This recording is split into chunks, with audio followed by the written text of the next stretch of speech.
On the long-awaited day of my son's wedding, Fake parents should leave. he said, and then proceeded to pour beer on me. I couldn't immediately comprehend what was happening. However, my son continued to hurl hurtful words, and gradually, my heart closed off. Well, whatever. I shook off my husband's attempt to hold me back and left the venue. My son watched me comply without resistance, wearing a satisfied expression. Little did he know that a tremendous tragedy was about to befall him. My stepson Henry, whom I raised as my own, has no biological connection to me. My husband Dan had lost his previous wife to illness, leaving him to raise 5-year-old Henry alone. We met 20 years ago when I was 35, and we married. While supporting my husband's business, I lovingly raised Henry as if he were my own child. Over time, he grew fond of me, and I fulfilled my parental duties until he reached adulthood. After graduating from college, Henry started working at his father's company. It was about 2 years into his professional life when he brought a woman home, saying, I want to marry her.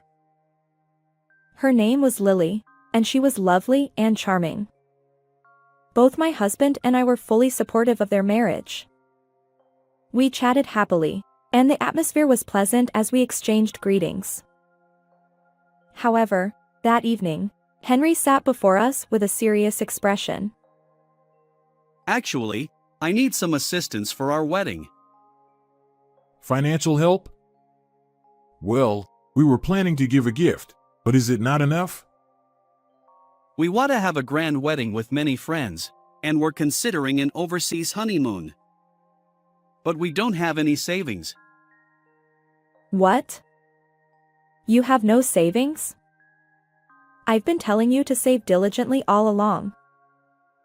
Indeed, my son often went out drinking, and I had noticed his expensive hobbies like watches and cars. Although I refrained from commenting on what he did with his own earnings, this time, I couldn't help but be astonished by his lack of planning. If you don't have money, shouldn't you consider a small family-only wedding or a domestic trip? Choose a plan that suits you. My husband's words made sense, and I nodded in agreement.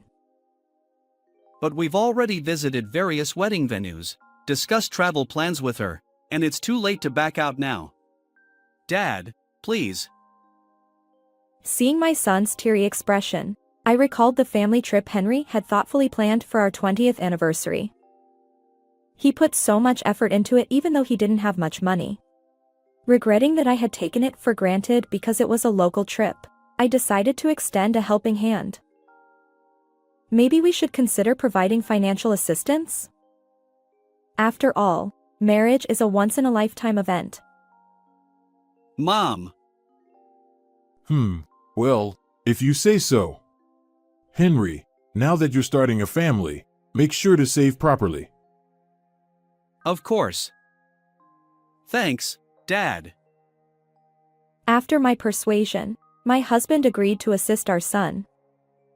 Although I thought I might be indulging him a bit, I wanted to send off our dear son into married life with a positive feeling. Finally, on the long-awaited wedding day, my husband and I were busy greeting guests who were relaxing with welcome drinks before the ceremony.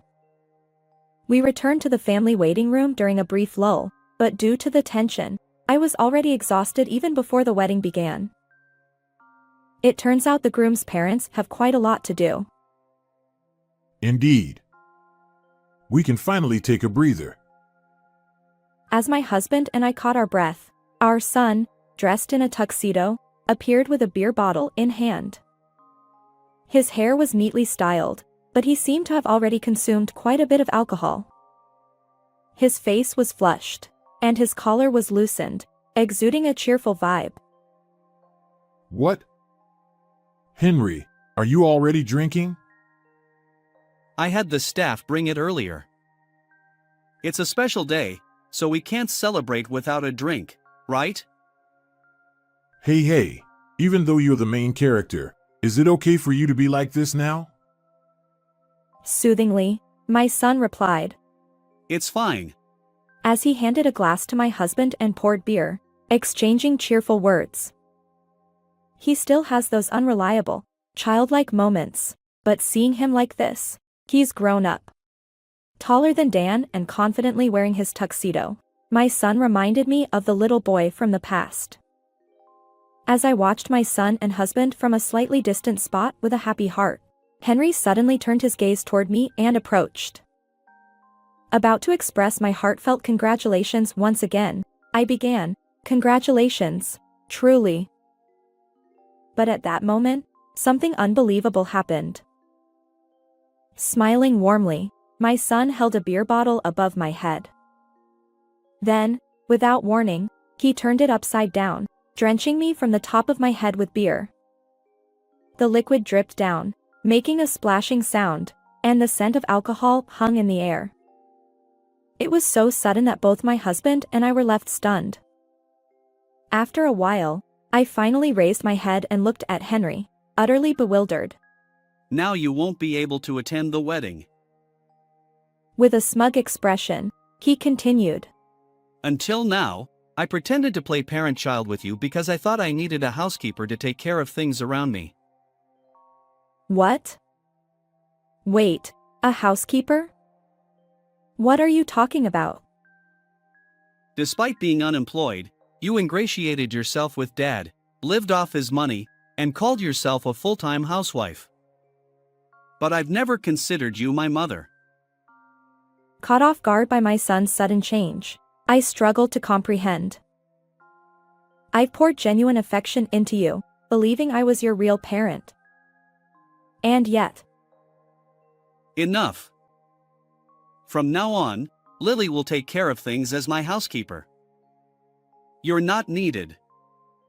As a fake parent, you won't participate in the wedding. Outsiders can leave. I had raised Henry with love, trying not to make him feel lonely after losing his biological mother. But my one-sided efforts were met with disdain behind the scenes. Hearing Henry's true feelings and facing his verbal attack left me in shock. What kind of words are you saying to your mom? Even Dan, who had heard our son's outburst, rushed over, grabbing Henry's collar and shouting at him. Yet Henry remained unfazed. My son declared arrogantly, Dad, you're also at fault. You got fooled by a low-level woman and married her. But I won't be as lenient as you. Once I'm married, I'll be strict with my wife. As Henry continued to berate my husband in a dismissive tone, I stared at him in disbelief. Watching him stubbornly assert his selfish views, anger began to bubble up within me. Well, whatever. Memories and my affection for Henry suddenly seemed inconsequential. I stepped in to stop Dan, who was confronting our son. Understood. As an outsider, I'll leave. Finally realized your place, huh? Just go already. With a satisfied expression, my son left the waiting room, laughing. But my husband remained dissatisfied, trembling with anger. Is it okay to just comply? Maybe I should give him a good punch. I won't be satisfied otherwise. Well, there's one thing we need to do before I leave. I confided in my husband about my plan and informed the venue staff before departing. An hour later, when I arrived home, I removed my stained dress and took a shower. My husband called out, Hey, take a look at this. I noticed that both my phone and Dan's phone had an incredible number of missed calls, all from Henry. Just as I was contemplating this, the phone started ringing again, and I reluctantly answered. Hello, what do you want? Finally picked up. Just come back quickly. His tone was different from his attitude in the waiting room. He seemed quite anxious. But earlier, you told me to leave. Yeah, but, for some reason, the venue suddenly announced that the wedding is cancelled. Lily and her parents are furious. Oh, why? Well, you see. I proceeded to explain the situation to Henry. Afterward, Dan and I returned to the venue together. When we arrived, the celebratory atmosphere from earlier had completely vanished. Guests, informed of the sudden cancellation, were dispersing with discontented expressions. Against the flow of guests, we entered the venue, where Henry was surrounded by Lily and her parents, receiving their reproachful words. Upon seeing my husband and me arrive, Henry pushed through the crowd and hurriedly approached my husband. In a hushed voice, he confronted my husband, trying to keep it from Lily and her parents. Why did you say you wouldn't pay for the venue? You promised. You've got it all wrong. It's not me who pays, it's Mary. But after the way you treated her, there's no way she'll cover the expenses. Wait, what do you mean? Henry looked bewildered by my husband's words and glanced at me. The truth was, the company Dan now runs was originally founded by me. When Dan and I got married, he was an employee in my company, and I worked as the CEO. However, I felt concerned that Henry, Dan's son, wasn't opening up to me. Wanting to fully engage with my new family, I made the bold decision to step down as CEO, become a full-time homemaker, and prioritize communication with my son. Initially, I felt left behind by society and wrestled with doubts. But as Henry gradually showed more affection and dependence, I believed my choice was right. At the time, he was still quite young and didn't remember when his father took over as CEO. Hence, he mistakenly thought that his unemployed stepmother had married into the company. The reason we have money now is that Mary founded the current company. Huh? But that's ancient history, right? The current CEO is Dad. No, the crucial decisions are still made by Mary. She's essentially like a business leader. But Henry was left speechless by Dan's words. In reality, even after Dan took over as CEO, my name remained associated with the company, and I served as an advisor to him. If you thought of me as a housekeeper, then I have no obligation to provide money for you. damn it. Shut up.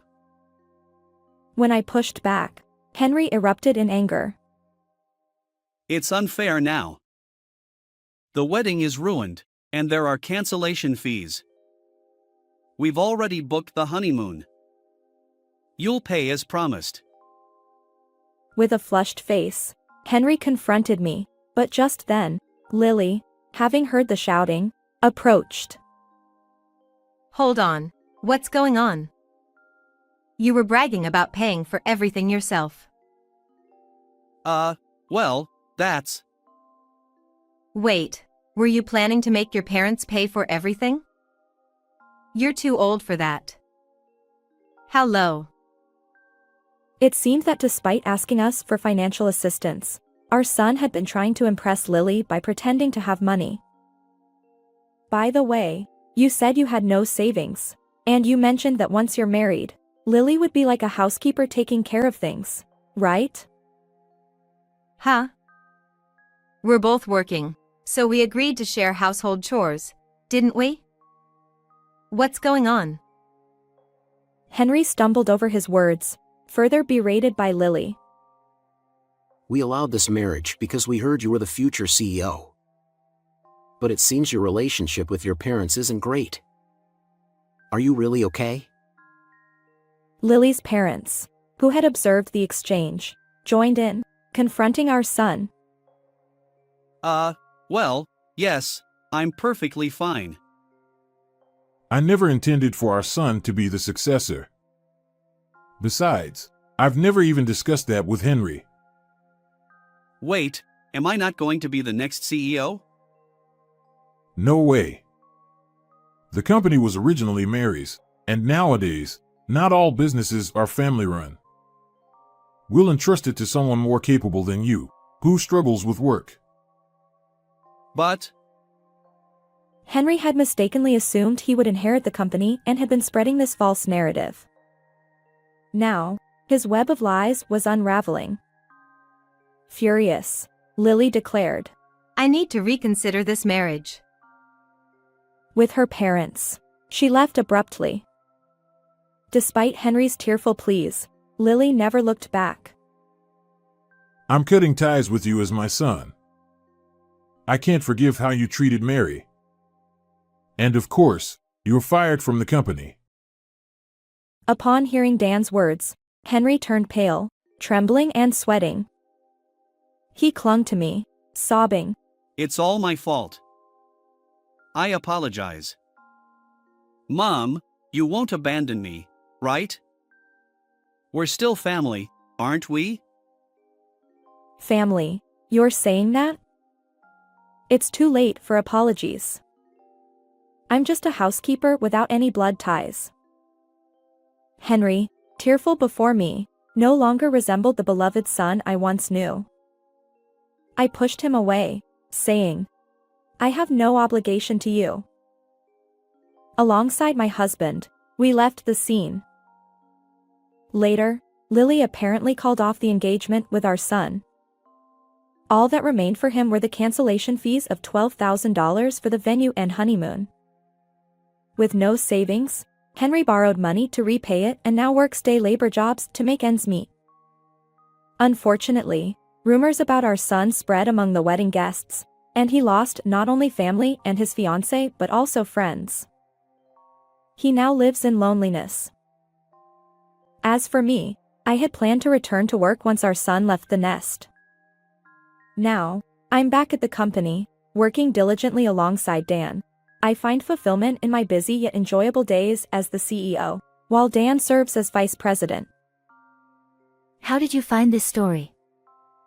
Don't forget to subscribe to the channel. Until next time in the next video.